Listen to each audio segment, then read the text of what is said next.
Our next guest knows firsthand the complex challenges facing California Governor Newsom. Let's welcome right now on the Squawk Newsline, Gray Davis. He is the former governor of California. And Governor Davis, thank you for your time this morning. My pleasure, Becky. You hear what's happening now, and it does sound like this is something that has built up over decades, just underinvestment in infrastructure. What do you think the main cause of what we're seeing right now is? Well, I couldn't put it any clearer than you did.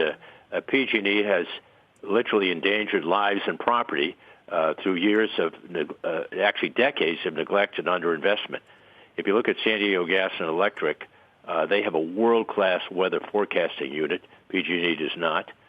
San Diego was the first to adopt these infrared cameras, which I believe will be the solution to this problem, probably in the next 18 months. PG&E was the last. And San Diego Gas and Electric works closely with local government officials when they're going to have a precautionary blackout. Moreover, PG&E was found responsible for starting the Camp Fire last year, which killed 85 people in Paradise. I have two relatives there, both of them who lost their houses and had to flee for their lives, so I know something about that. And they're and they were found responsible for the fire that started in the wine country in 2017 that killed over 20 people. And they really don't have, and they're the only utility that's been in bankruptcy twice in the last 18 years. So if they want to know who's responsible for the problems, all they have to do is look in the mirror. The fallout is likely to land in a lot of different locations, though, and potentially with Governor Newsom. I mean, you know a thing about this as well. When there were California rolling blackouts back in 2000, 2001, you wound up facing a recall vote in 2003 and lost in that vote. What do you think happens to Gavin Newsom here? What do you think of the job he's doing right now, and how much of the blame will be put back on him? Well, trust me, I know electricity is good, blackouts are not. But my situation was totally different, so I don't want to dwell on that. But I think Gavin Newsom has done more than any governor since the mid-'70s to prepare for this kind of natural disaster. He was working on it in his campaign. He was responsible for getting PG&E to commit to employ some of these infrared cameras. As he said, and it's true, we've never been better prepared to fight a wildfire season than we are now. And he also said, well, we have much more to do to fight it in the future, and he's accurate about that as well. I think, Becky, we ought to have like a wildfire summit because in addition to over 100 lives that PG&E bears some responsibility for and all the loss of property, there's just the incredible angst of fire victims who are trying to rebuild. The federal government makes you prove the soil is not contaminated. That takes another 6 months or years. You have to get your permits, so people are in limbo for a very long period of time.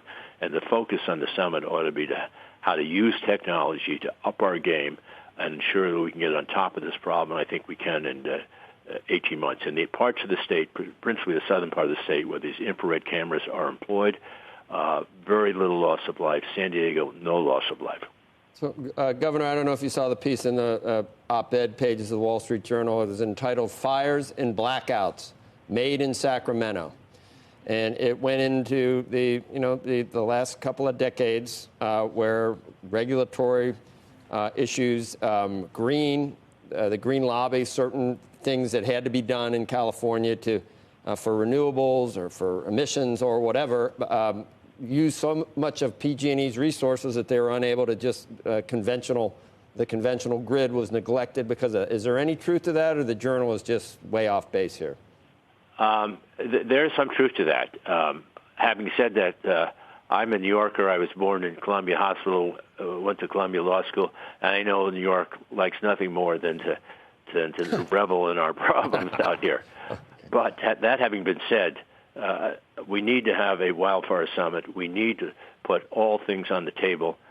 We need to upgrade our technology. I mean, at the beginning of this year, we were flying helicopters. I was in the Vietnam War and flew in this very same helicopters have been used 50 or 60 years later.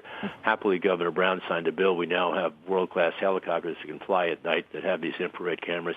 So we need to use the technology. But I believe in the next 18 months, California will turn this problem around.